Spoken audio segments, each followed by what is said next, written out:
Chair will now recognize the gentleman from Ohio, Mr. Jordan. Thank you, Mr. Chairman. You just gave a long answer, Madam Secretary, to Ms. Sanchez about what you heard that night, what you're doing, but nowhere in there did you mention a video. You didn't mention a video because there was never a video-inspired protest in Benghazi. There was in Cairo, but not in Benghazi. Victoria Nuland, your spokesperson at the State Department, hours after the attack said this: Benghazi has been attacked by militants. In Cairo, police have removed demonstrators. Benghazi, you got weapons and explosions. Cairo, you got spray paint and rocks. 1 hour before the attack in Benghazi, Chris Stevens walks the diplomat to the front gate. The ambassador didn't report a demonstration. He didn't report it because it never happened. An eyewitness in the command center that night on the ground said no protest, no demonstration. 2 intelligence reports that day. No protest, no demonstration. The attack starts at 3:42 Eastern Time, ends at approximately 11:40 p.m. that night. At 4:06, an ops alert goes out across the State Department. It says this: mission under attack, armed men, shots fired, explosions heard. No mention of a video, no mention of a protest, no mention of a demonstration. But the best evidence is Greg Hicks, the #2 guy in Libya, the guy who worked side by side with Ambassador Stevens. He was asked if there had been a protest, would the ambassador have reported it? Mr. Hicks' response: absolutely. For there to have been a demonstration on Chris Stevens' front door and him not to have reported it is unbelievable, Mr. Hicks said. He said, secondly, if it had been reported, he would have been out the back door within minutes, and there was a back gate.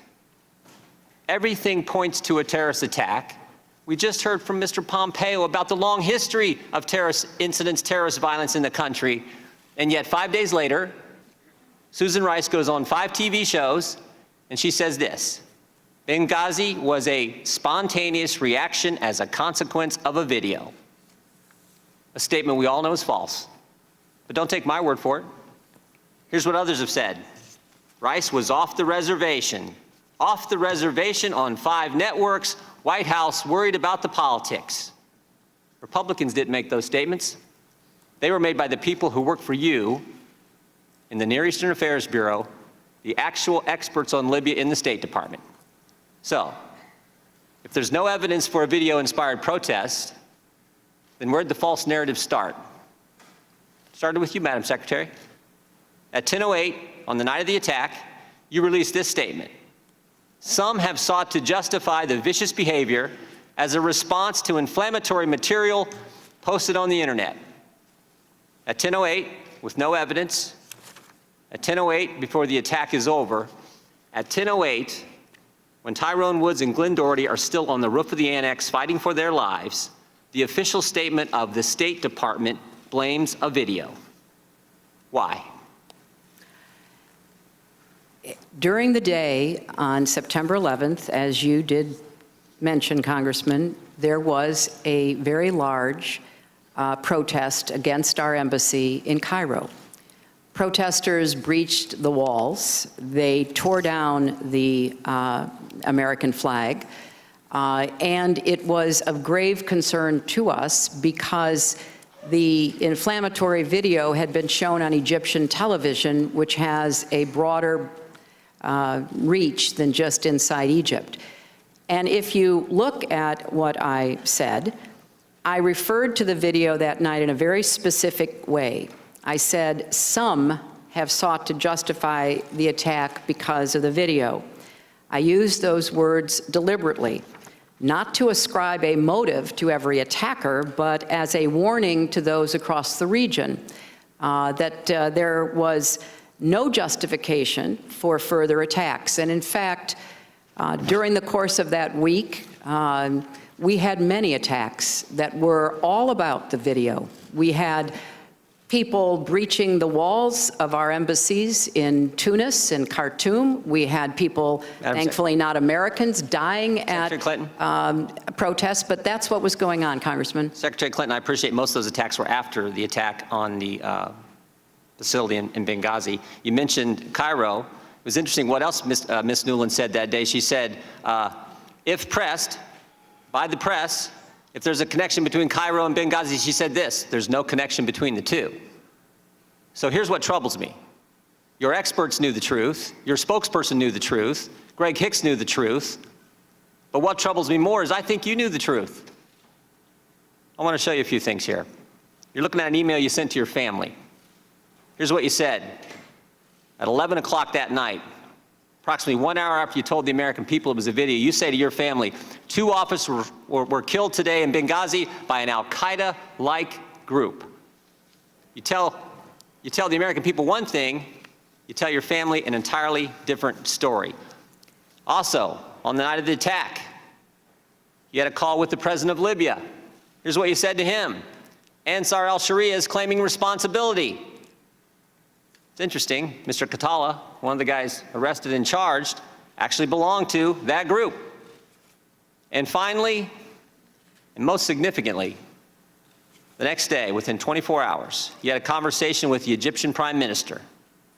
You told him this: we know the attack in Libya had nothing to do with the film. It was a planned attack, not a protest. Let me read that one more time. We know, not we think, not it might be, we know the attack in Libya had nothing to do with the film. It was a planned attack, not a protest. State Department experts knew the truth. You knew the truth, but that's not what the American people got. And again, the American people want to know why. Why didn't you tell the American people exactly what you told the Egyptian Prime Minister? Well, I think if you look at the statement that I made, I clearly said that it was an attack, and I also said that there were some who tried to justify Secretary it Clinton, on the basis of the video, Congressman, and I think but real quick, calling it an attack is like saying the sky's blue. Of course it was an attack. Well, you know, I mean, we want to know the truth. The statement you sent out was a statement on Benghazi, and you say vicious behavior as a response to inflammatory material on the internet. If that's not pointing as the motive of being a video, I don't know what is. And that's certainly how the American people saw it. Well, Congressman, there was a lot of conflicting information that we were trying to make sense of. The situation was very fluid. It was fast moving. There was also a claim of responsibility by Ansar al-Sharia. And when I talked to the Egyptian Prime Minister, I said that this was a claim of responsibility by Ansar al-Sharia, by a group that was affiliated, or at least wanted to be affiliated with al-Qaeda. Sometime after that, the next day, early the next morning after that, on the 12th or 13th, they retracted their claim of responsibility. Madam Secretary? And I think if you look at what all of us were trying to do, and we were in a position, Congressman, of trying to make sense of a lot of incoming information and watch the way the intelligence community tried to make sense of it. Madam Secretary. So all I can say is nobody... There was not conflicting information the day of the attack because your press secretary said, if pressed, there's no connection between Cairo and Benghazi. It was clear. You're the ones who muddied it up, not the information. Well, there's no connection. Here's what I think's going on. Here's what I think's going on. Let me show you one more slide. Again, this is from Victoria Nuland, your press person. She says to Jake Sullivan and Philippe Reines, subject line reads this: Romney's statement on Libya. Email says, this is what Ben was talking about. I assume Ben is the now somewhat famous Ben Rhodes, author of the Talking Points memo. This email's at 10:35, 27 minutes after your 10:08 statement. 27 minutes after you've told everyone it's a video, while Americans are still fighting because the attack's still going on, your top people are talking politics. Seems to me that night you had 3 options, Secretary. You could tell the truth, like you did with your family, like you did with the Libyan president, like you did with the Egyptian Prime Minister. Tell them it was a terrorist attack. You could say, you know what, we're not quite sure. Don't really know for sure. I don't think the evidence is there. I think it's all in the first one, but you could have done that. But you picked a third option. You picked the video narrative. You picked the one with no evidence, and you did it because Libya was supposed to be, as Mr. Roskin pointed out, this great success story for the Obama White House and the Clinton State Department. And a key campaign theme that year was GM's alive, bin Laden's dead, al-Qaeda's on the run. And now you have a terrorist attack. And it's a terrorist attack in Libya. And it's just 56 days before an election. You can live with a protest about a video. That won't hurt you. But a terrorist attack will. So you can't be square with the American people. You can tell your family it's a terrorist attack, but not the American people. You can tell the president of Libya it's a terrorist attack, but not the American people. And you can tell the Egyptian prime minister it's a terrorist attack, but you can't tell your own people the truth. Madam Secretary, Americans can live with the fact that good people sometimes give their lives for this country. They don't like it. They mourn for those families, they pray for those families, but they can live with it. But what they can't take, what they can't live with, is when their government's not square with them. Mr. Chairman, I yield back. Madam Secretary, you're welcome to answer the question if you would like to. Well, I wrote a whole chapter about this in my book, Hard Choices. I'd be glad to send it to you, Congressman, because I think the insinuations that you are making do a grave disservice to the hard work that people in the State Department, the intelligence community, the Defense Department, the White House did during the course of some very confusing and difficult days. There is no doubt in my mind that we did the best we could with the information that we had at the time. And if you actually go back and read what I said that night, I was very careful in saying that some have sought to justify. In fact, the man that has been arrested as one of the ringleaders of what happened in Benghazi, Ahmed Abu Khattala, is reported to have said it was the video that motivated him. None of us can speak to the individual motivations of those terrorists who overran our compound and who attacked our CIA annex. There were probably a number of different motivations.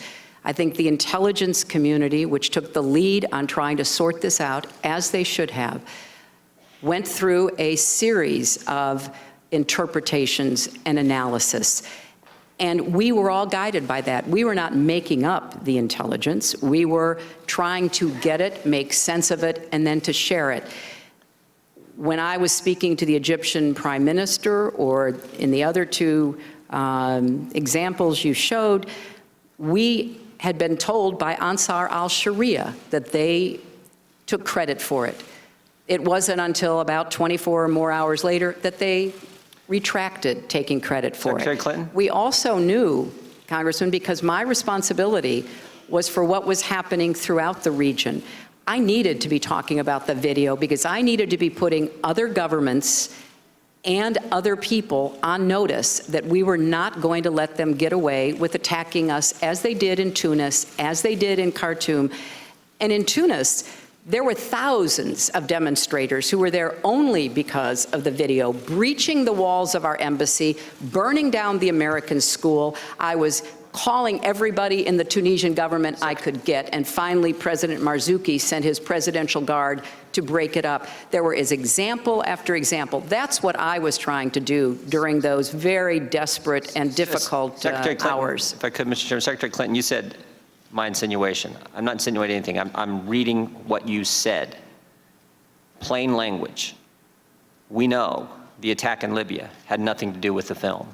That's as plain as it can get. That's vastly different than vicious behavior justified by internet material. Why didn't you just speak plain to the American people? I did. If you look at my statement, as opposed to what I was saying to the Egyptian prime minister, I did state clearly, and I said it again in more detail the next morning, as did the president. I'm sorry that it doesn't fit your narrative, Congressman. I can only tell you what the facts were. And the facts, as the Democratic members have pointed out in their most recent collection of them, support this process that was going on where the intelligence community was pulling together information. And it's very much harder to do it these days than it used to be because you have to monitor social media, for goodness sakes. That's where the Ansar al-Sharia claim was placed. I think the intelligence community did the best job they could, and we all did our best job to try to figure out what was going on and then to convey that to the American people.